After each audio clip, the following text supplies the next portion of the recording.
Hello everyone, I am super excited about today's video because this coming week marks 1 year of making weekly YouTube videos. I'm so excited and I'm still having so much fun. So I decided to do a Q&A where I asked questions over on Instagram and I'm going to answer them in today's video to celebrate 1 year of making YouTube videos. Yay! So if you're new here, my name is Elizabeth and I run the blog lifefromtheviolasection.com where I share my favorite practice tips, general advice, and tech for musicians. I recently just got a new iPhone 13 Pro and I've had so much fun just testing it out and making new videos all about that. So if you're interested in that, those are my last 2 recent videos, so go check those out if you want. I've got some hot chocolate here today and I put some cinnamon in it so it tastes like really fall-y, and just picked some pumpkins today. I love fall and I love October so much. It's the best month. So my first question that I'm going to answer is from my flute friend Caitlin.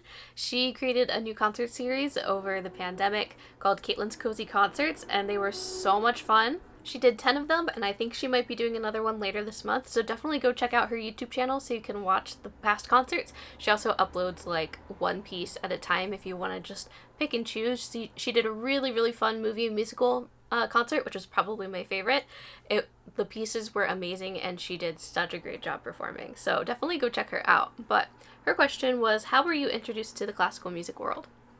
So I don't know if this counts as classical music world, but when I was young, my parents would play classical music CDs in the car a lot, also with like their 80s music and Red Hot Chili Peppers and stuff. But during long drives, I distinctly remember listening to the Brandenburg concertos and water music, a lot of Baroque music, and like lots of Mozart too, and I just loved the sound of it, and that's why I wanted to play the violin, because I asked what instrument was playing the melody and my parents had the violin, and so that's what I wanted to play because I loved the sound and I also wanted to play the melody, and I knew that I really wanted to be part of that. So that was when I was really young. I must have been under 5 because my mom and I made a deal that I would start learning piano before I started violin, and I started piano when I was 5. So all of that had to be below the age of 5. So that's how I started listening to classical music. It's not really like going into the world with all of the people and networking and everything, but once I started playing the violin, then I was introduced to more people within the classical music world and really got integrated, I guess. So I started violin when I was 8, so that's when that really began. Bethany asked, what made you switch from violin to viola? Asking because I did the same thing. So when I was 11, I was 11, but it was the summer that I turned 12, so I was 11. I was playing in the little like youth strings orchestra that I was in, and a senior in high school came in. She had been part of the orchestra, but she had taken some time off with high school and playing in like the big youth orchestra for just high schoolers, and like anyway, she came back and she played the Brook Romance at this recital that I was playing in, and I thought it was just the most gorgeous thing I had ever heard. I just loved the rich, deep tones and the C string. I was just instantly in love and obsessed. So that very same day, I asked my mom if I could start learning the viola, and at that point, she was just like, sure, whatever, just find a viola and start learning it. So I borrowed a viola from my violin teacher, and I started teaching myself, and then that summer, I started taking lessons from the girl who'd played the Brook Romance at the concert, and I just had so much fun, and I instantly knew that like that was my instrument. And I just love the sound of it, and it was just like so instant. As soon as I heard it, I was like, this is like the best thing I've ever heard, and I want to sound just like that. So it was definitely the sound of the viola that made me switch, which is, you know, the typical story of every violinist turned violist. My boyfriend Harry asked, what's been your favorite video to make? And my answer is probably the video that I made with him, which, like, I'm not trying to like bias or anything, but we made a video where we competed against each other with our tablets, and that was just really fun because it was silly but also informative. So it was a lot of fun to make, and just to see what our tablets could do. I learned a lot about his, and I also figured out some new features on my iPad as well. So that was just a lot of fun. It was purely fun, and the editing took so long, and it was probably the hardest my laptop has ever had to work on exporting a video, but it was really worth it in the end, and I'm really happy with the end result. It was really fun. I'd also love to make a part 2 of that, so if you have any questions about the Surface Book or the iPad, using those 2 tablets as a musician, please just let me know anywhere in the comments or over on my Instagram. I would love to make a part 2, so if you have any specific rounds you'd like to see, that would be really, really appreciated. What was your practice routine like in college? So, I probably had the best practice routine in my sophomore year and maybe like second half of my freshman year.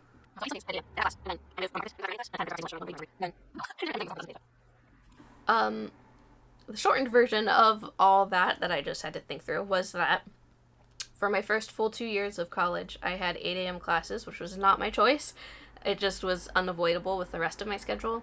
So I would get up early because I'd have to, and then I would have like all day to practice. Not all day, because I had other classes and rehearsals and everything, but it gave me more time in my day, which is not how I usually operate. I usually wake up at like 10, but that gave me more time to practice throughout the day, which really works for me.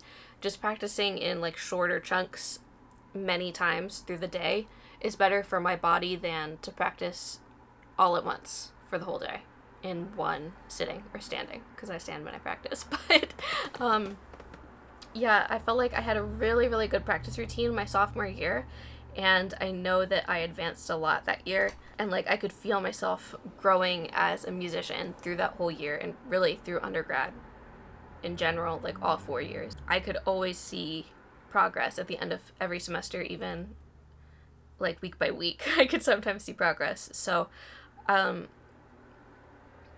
yeah, I didn't practice much on the weekends because I feel like I worked really hard through the week and I needed some time off, and sometimes I would have concerts on Saturdays and I wouldn't really want to work my body too hard on a concert day, so I would kind of just take the weekends off. But through the week I would typically practice anywhere from an hour and a half to 3.5 hours every day.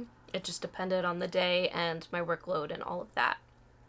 But I didn't practice quite as much my senior year. I feel like, I don't know, there was a lot going on, and I was really focused on grad school auditions and just making it through the rest of undergrad.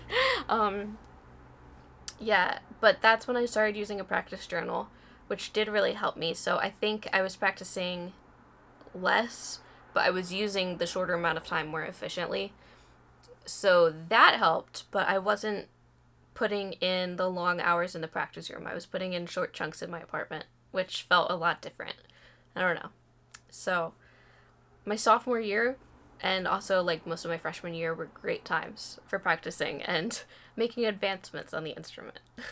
What's the best thing you ever learned from your viola teachers? Love your work. Thank you.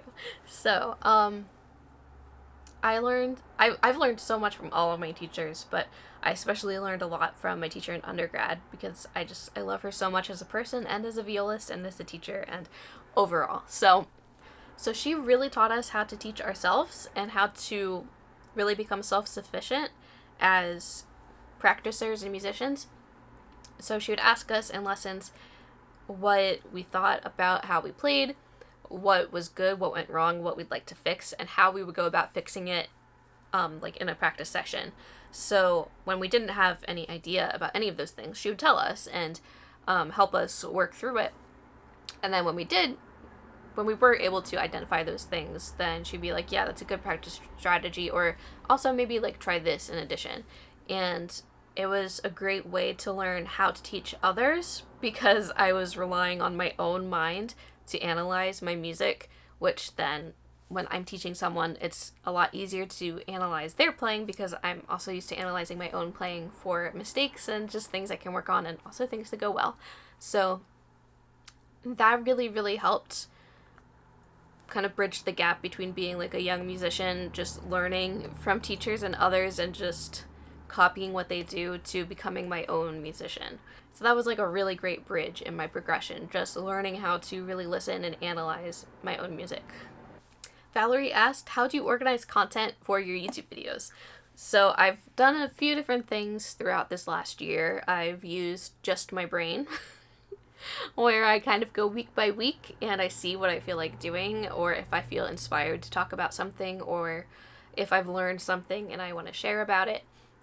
I also just keep a running note on my phone where I just write down ideas that I have for videos, and then I can go through that when I'm not particularly inspired, and I can choose something, or I can also plan like, okay, I want to do this video at this time next year because it'll be helpful for others. So even though I really want to do it now, I know that it's going to be more helpful for others if I post it later. But now I have a Trello board where I organize all of that. I also keep the note on my phone just for like quick jotting down. But I have a list of ideas I have like currently working on, and I have done. I don't want to get rid of the done video topics just because they can always inspire me for like offshoots, like, oh, I can make a video kind of related to this one, but it'll be slightly different and it'll still be helpful. So the Trello board has worked really well for me, except sometimes I forget to check it because I also have a to-do Trello board, and I have another one for my Halloween recital that's coming up with like, I made a list month by month of like things I need to do each month, and then I also had a list where I was like rotating through everyone's pieces so that I could come up with a nice order that had a flow to it, and just like everything that I need to get done. And I have a whole list for like on recital day, like record the recital, take a picture with all the students, like things like that. So Trello boards have been really helpful for me, but I kind of fought against using a program like that. Just, I don't know, I didn't really want to. But Trello has been really helpful. I also like that they have the nice background. You can choose like lots of stock photos and stuff so that you can make a really pretty background. So I have different backgrounds for each one, and it's just nice. I know that Notion. I know the Notion is really popular. I just haven't tried that one yet, but I'm sure that would be a great place to organize ideas for topics, blog posts, YouTube videos, all of that kind of stuff. Someone wants to know what goals I have for next year. So it's not all related to YouTube, but I want to keep growing my studio. I currently have 8 students, and I started the year with 4 students. So I've doubled my studio so far this year, and I've really been focusing on my recital since that's coming up in less than 2 weeks by the time this video goes up.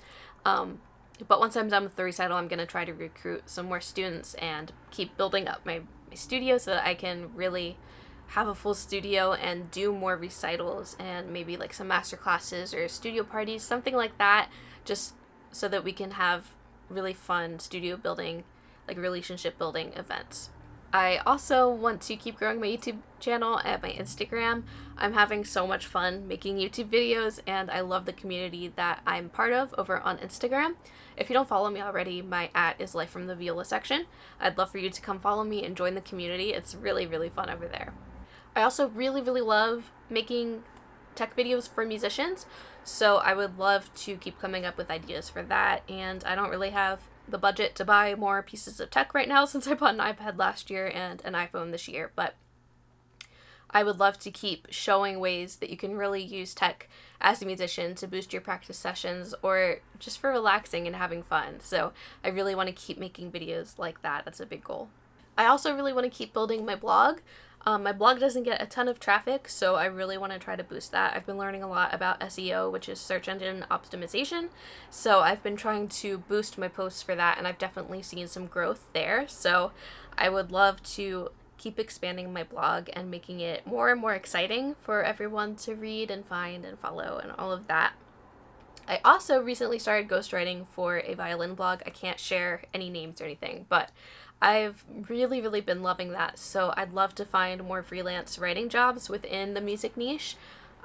It's so much fun to write about music and make money for it. It's really, really great, so I'd love to find more jobs like that in the next year. And the last question I'll answer today is any plans on doing any collabs soon? And Strings of Steel over on Instagram, her name is Camille, she's also a violist, and I have discussed doing some kind of collab in the future. We don't have any concrete plans yet, but that's something that we'd really, really like to do someday. If there's anything you'd like to see from the two of us, just let either one of us know over on Instagram or in the comments down below. We would love to do something like how to practice effectively, or like if you're going to grad school for the right reasons, or even like the right major. We've kind of bounced ideas back and forth, but nothing has stuck yet just because we're both busy people, so. But it will hopefully happen sometime in the near future, and I'm super excited about it, and I know she is too. Alright, so that's every question that I got for today. If you'd like to see more Q&As like this, just let me know down below. I'd love to do them more often. I just don't want to bore you guys, so let me know how you feel about it. Again, I am so excited that it's been a full year here on YouTube. 1 year. We got a 1 year cake. I'm still having so much fun, so you are still going to get weekly videos every Sunday at noon Eastern time. I am super excited to continue doing this and to make more musical content for you guys. If you have any video requests, please let me know down below. I would love to make videos that you are really, really interested in. So just let me know if you ever have any ideas. I'm happy to hear your thoughts and make videos that you really want to see. That's everything for today, guys. I hope you liked this video. If you did, please give it a thumbs up. I also have a Ko-fi profile where you can support my free content if you feel so generous. And I'll see you next week. Thanks for watching.